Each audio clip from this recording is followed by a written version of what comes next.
Dubai Arabian desert میں بسا ایک بہت ہی خوبصورت شہر ہے۔ اونچی اونچی عمارتیں، mega shopping malls, luxury hotels کے لیے مشہور، دبئی بزنس اور ٹورزم کے لیے دنیا بھر کے لوگوں کا فیوریٹ ڈیسٹینیشن ہے۔ یہاں رہنے والے 85% سے زیادہ لوگ باہر کے باشندے ہیں۔ اپنے سخت قانونوں کی وجہ سے دبئی دنیا کے سب سے سرکشت شہروں میں سے ایک مانا جاتا ہے۔ ایئرپورٹ، ہوٹلز، مالز سے لے کر شہر کی گلیوں تک، شہر کا ہر کونا CCTV کی جد میں ہے۔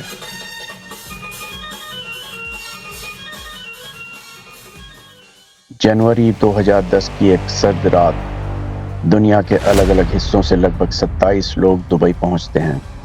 ان میں سے کسی کے پاس اصلی پاسپورٹ نہیں ہے اور سبھی فرضی پاسپورٹ کا استعمال کر رہے ہیں۔ دبئی ایئرپورٹ سے صرف 5 منٹ کی دوری پر لگژری ہوٹل البوسٹن روٹانا ہے۔ اس ہوٹل کا چپا چپا CCTV کی نظر میں ہے۔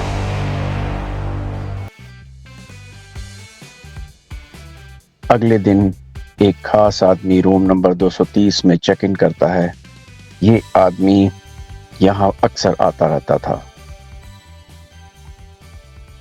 لیکن آج کی رات اس کی آخری رات ثابت ہونے والی تھی۔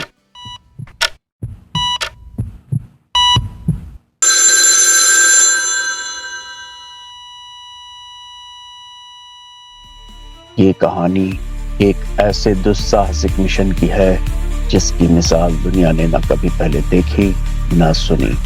یہ اس خطرناک ہٹ ٹیم کی کہانی ہے جسے سالوں تک انٹرپول ڈھونڈتی رہی، لیکن اس رات کے بعد ان 27 لوگوں کا آج تک کوئی سراغ نہیں ملا۔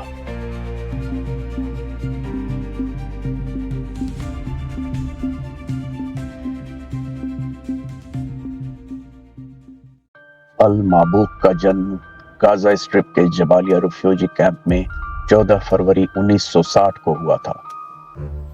13 بھائی بہنوں میں سے ایک، المابوک شادی شدہ اور 4 بچوں کا پتا تھا۔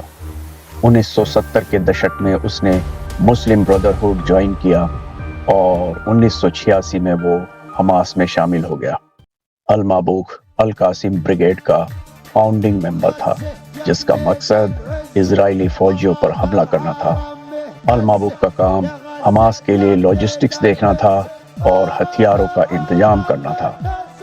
Anti tank missile, guided missile اور راکٹس جیسے ایڈوانسڈ ہتھیاروں کی تسکری کر کے حماس تک پہنچانے والے نیٹ ورک کی دیکھ ریکھ کا ذمہ المابوک کا ہی تھا۔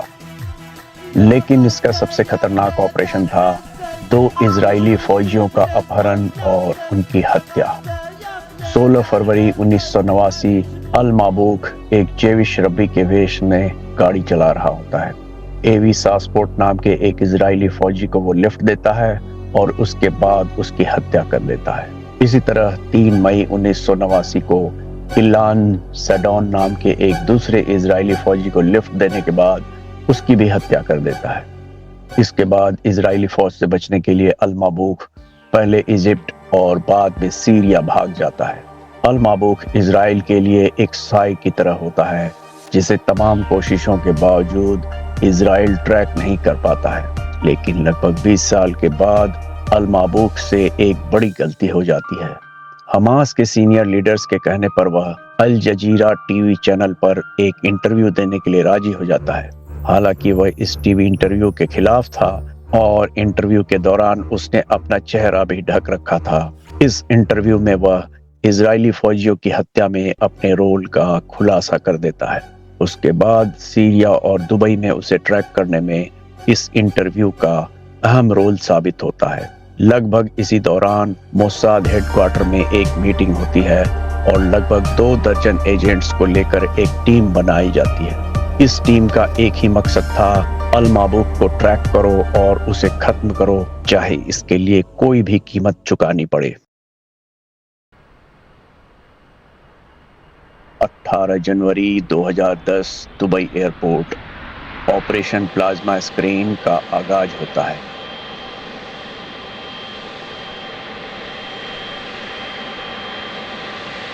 دنیا کے الگ الگ حصوں سے لگ بھگ 2 درجن ایجنٹس دبئی پہنچ رہے تھے۔ ان میں سے 12 کے پاس برٹش، 4 فرینچ، 4 آسٹریلیائی اور 6 کے پاس آئرش پاسپورٹس تھے۔ یہ ایجنٹ دبئی کے الگ الگ ہوٹلوں میں چیک ان کرتے ہیں۔ رات 12:09 مائیکل بوڈن ہیمر جرمن پاسپورٹ اور اس کا دوست جیمز لیونارڈ برٹش پاسپورٹ لے کر دبئی پہنچتے ہیں۔ یہ ایڈوانس ٹیم کا حصہ تھے۔ رات 12:30 آپریشن کمانڈر کیون دیورون اور اس کی ڈپٹی گیل فولیارڈ آئرش پاسپورٹ کے ساتھ دبئی پہنچتے ہیں۔ رات 1:21 فولیارڈ لگژری ہوٹل جمیرہ میں چیک ان کرتی ہے۔ ٹھیک اس کے پیچھے رات 1:31 پر کیون بھی جمیرہ ہوٹل پہنچتا ہے اور ایک الگ روم بک کرتا ہے۔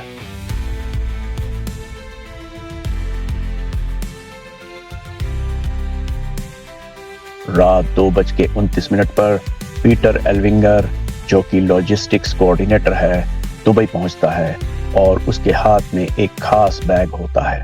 ایئرپورٹ پر پیٹر ایک دوسرے ایجنٹ سے ملتا ہے اور دونوں ایک ساتھ کسی ہوٹل کی اور نکل جاتے ہیں۔ صبح کے 10:15 المابوک دمسکس سے دبئی کے لیے امارات ایئر لائنز سے روانہ ہوتا ہے۔ وہ یہاں ایک خاص آدمی سے ملنے والا تھا جو حماس کے لیے نئے ہتھیاروں کی تسکری میں اس کی سہایتا کرنے والا تھا۔ 10:30 بجے پیٹر اپنے ہوٹل سے نکلتا ہے اور ایک شاپنگ مال میں پہنچتا ہے۔ وہاں اس کی ملاقات ہٹ ٹیم کے ممبر سے ہوتی ہے۔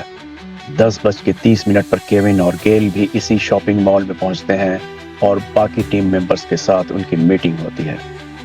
دوپہر 12:18 پر یہ میٹنگ ختم ہو جاتی ہے اور سبھی ایجنٹس وہاں سے چلے جاتے ہیں۔ کیون واپس ہوٹل جمیرہ آتا ہے اور چیک آؤٹ کرتا ہے۔ اس کے بعد وہ ایک دوسرے ہوٹل کا رخ کرتا ہے۔ 2:12 دو ایجنٹ جو ٹینس کھلاڑی کے لباس میں ہیں ہوٹل البستن روٹانا میں داخل ہوتے ہیں۔ لگ بھگ 1 گھنٹے کے بعد ان کا شکار اسی ہوٹل میں آنے والا تھا۔ دوپہر 3:12 گیل بھی ہوٹل جمیرہ سے چیک آؤٹ کرتی ہے اور اسی ہوٹل کا رخ کرتی ہے جہاں کیون گیا تھا۔ 3:18 پر المابوک دبئی ایئرپورٹ پر لینڈ کرتا ہے۔ وہ ایک فرضی ایرانین پاسپورٹ کا استعمال کر رہا ہوتا ہے اور امیگریشن میں خود کو کپڑوں کا بزنس مین بتاتا ہے۔ المابوک ایئرپورٹ سے ہوٹل کی اور روانہ ہوتا ہے اور وہ اس بات سے بالکل بے خبر ہوتا ہے کہ اس کو ہر پل ٹریک کیا جا رہا ہے۔ سرویلنس ٹیم اپنے سبھی ساتھیوں کو المابوک کے ہوٹل کی اور روانہ ہونے کی خبر دے دیتی ہے۔ ہٹ ٹیم کے باقی سبھی ممبر ہوٹل البستان روٹانا پہنچنے لگتے ہیں۔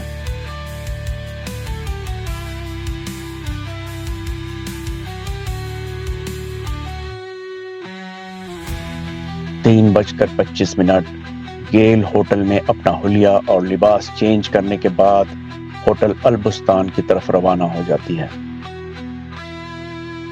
دوپہر 3:28 المابوک ہوٹل البستان روٹانا میں داخل ہوتا ہے۔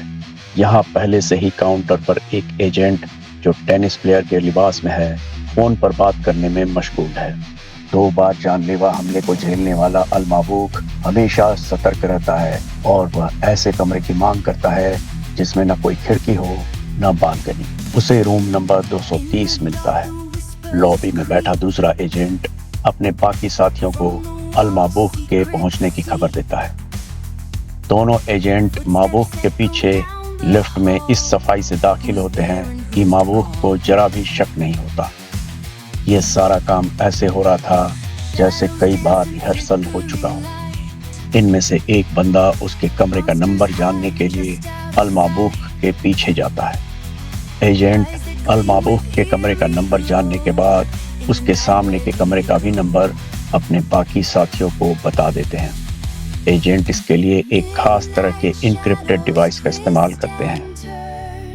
3:53 پیٹر ہوٹل البستانہ پہنچتا ہے اور کنونشن سینٹر میں بیٹھ کر روم نمبر 237 بک کرتا ہے۔ لگ بھگ اسی وقت کیون اپنا حلیہ اور لباس بدل کر ہوٹل البستانہ کی اور روانہ ہو جاتا ہے۔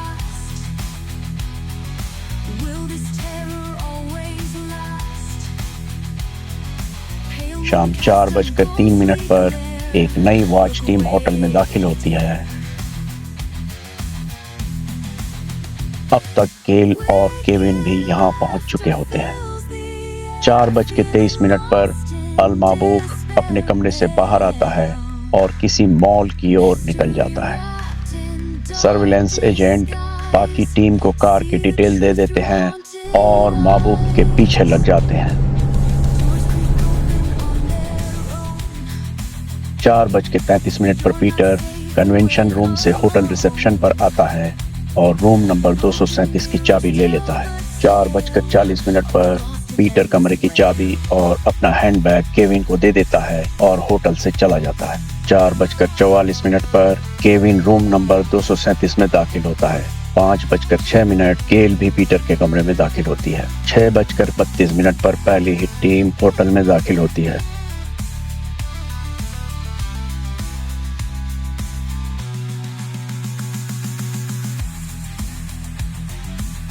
6:34 پر دوسری ٹیم ہوٹل میں داخل ہوتی ہے۔ یہ سبھی کیون کے روم نمبر 237 میں اکٹھا ہو جاتے ہیں۔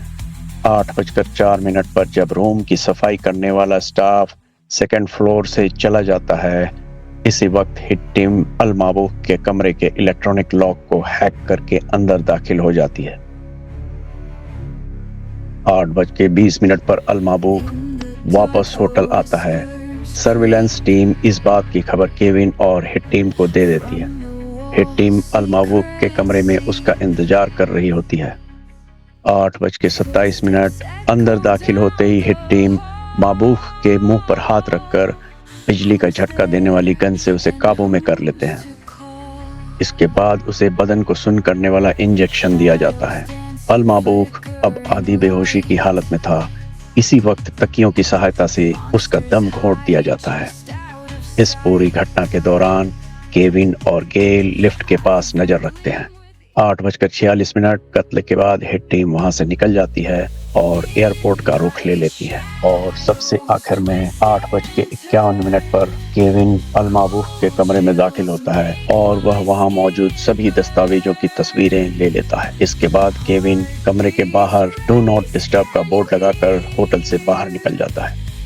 رات 10 بجے سبھی ایجنٹ ایئرپورٹ پر آ چکے تھے اور ان کے ہاتھوں میں الگ الگ ایئر لائنز اور ڈیسٹینیشن کا بورڈنگ پاس تھا۔ لگ بھگ رات 10 بجے المابوک کے کمرے میں پڑے موبائل فون کی گھنٹی بجتی ہے۔ یہ کال مابوک کے گھر سے تھا۔ کئی بار کال کرنے کے بعد بھی جواب نہیں ملنے پر مابوک کے گھر والے ہوٹل ریسپشن کو کانٹیکٹ کرتے ہیں، لیکن دروازے پر ڈو ناٹ ڈسٹرب کا بورڈ ہونے کے کارن ہوٹل سٹاف کمرے کو چیک نہیں کرتے ہیں۔ رات 10:30 شاید اب تک آپریشن پلازما سے جڑے سارے ایجنٹس دبئی سے الگ الگ دیشوں کے لیے روانہ ہو چکے تھے۔ بار بار ریکویسٹ کرنے کے بعد آخرکار المابوک کا کمرہ کھولا جاتا ہے اور کمرے میں اس کی لاش ملتی ہے۔ اگلے دن دبئی اور مڈل ایسٹ کے تمام اخبار المابوک کی رہسیمئی ہتیا کی خبر سے بھرے پڑے ہوتے ہیں۔ پہلی نظر میں دبئی پولیس کو یہ سادھارن ہارٹ اٹیک کا کیس لگتا ہے، حالانکہ سیریا اور ایران نے اس میں اسرائیل کا ہاتھ بتانا شروع کر دیا تھا۔ اور جب دبئی پولیس نے CCTV چیک کیا تب وہ دنگ رہ گئے۔ یہ ایک ایسی ہتیا تھی جو دنیا کی سب سے پیشے ور جاسوسی ٹیم ہی کر سکتی تھی۔ سب کے چہرے دکھ رہے تھے اور ان کی ہر حرکت CCTV میں ریکارڈ ہو رہی تھی۔ اس کے باوجود ہتھیاروں نے اس گھٹنا کو اس صفائی سے انجام دیا تھا کہ ایک بھی پل ضائع نہیں ہوا تھا۔ دبئی پولیس کے انوسار یہ ہتیا ایک سادھارن ہارٹ اٹیک کے روپ میں چھپائی گئی تھی۔ 10 دن کے انویسٹیگیشن کے بعد دبئی پولیس چیف نے ہتھیاروں کی پہچان پریس کے سامنے جاری کیا، لیکن تعجب کی بات یہ سبھی پہچان پاسپورٹ نقلی تھے۔ اب تک سبھی ایجنٹس الگ الگ دیشوں کی بھیڑ میں گم ہو چکے تھے۔ اسرائیل کا نام سامنے آنے پر بھی اسرائیل نے کبھی کوئی صفائی نہیں دی اور اس گھٹنا پر ہمیشہ چپی بنائے رکھا۔ دبئی کے ریکویسٹ پر انٹرپول نے وانٹڈ لسٹ بھی جاری کی، لیکن کبھی کوئی پکڑا نہیں گیا۔ اسرائیل کے اوپر فرضی پاسپورٹ بنانے کا آروپ لگا۔ ان میں سے برٹین، آسٹریلیا جیسے کچھ دیشوں نے کچھ اسرائیلی ڈپلومیٹس کو اپنے دیش سے نکال دیا، لیکن ان سب کے باوجود حماس کے لیے ایک میسج کلیئر تھا: کوئی بھی محفوظ نہیں ہے۔ حماس نے بدلہ لینے کی قسم کھائی۔ اما انت ایھا العدو الصہیونی، نعم لقد قتلت الشهيد القائد محمود المبحوح. نعم قتلته، آلمتنا بقتله، ولكنها الحرب سجال بيننا وبينك، وتلك الأيام نداولها بين الناس. لن يكون إيلان سعدون وآفيسبارتوس آخر من ستقتلهم الأيدي المتوضئة من أصدقاء وأحبة وتلاميذ وأبناء أبو العبد المبحوح. اور اسرائیل اپنے اگلے ٹارگٹ کی اور بڑھ گیا۔ کچھ ایکسپرٹ کہتے ہیں کہ یہ مشن آدھا سفل رہا کیونکہ یہ ہتیا ہارٹ اٹیک کے روپ میں چھپائی گئی تھی، لیکن اس کا سچ سامنے آ گیا۔ کچھ کہتے ہیں کہ یہ مشن پوری طرح سفل رہا کیونکہ نہ صرف انہوں نے اپنے مشن کو پورا کیا بلکہ آج تک کوئی پکڑا نہیں گیا۔ اس کے علاوہ اسرائیل اپنے دشمنوں کو یہ سندیش دینے میں بھی سفل رہا کہ وہ انہیں کہیں بھی کبھی بھی ختم کر سکتا ہے۔ آپ کا کیا خیال ہے کمنٹ باکس میں لکھ کر ضرور بتائیں۔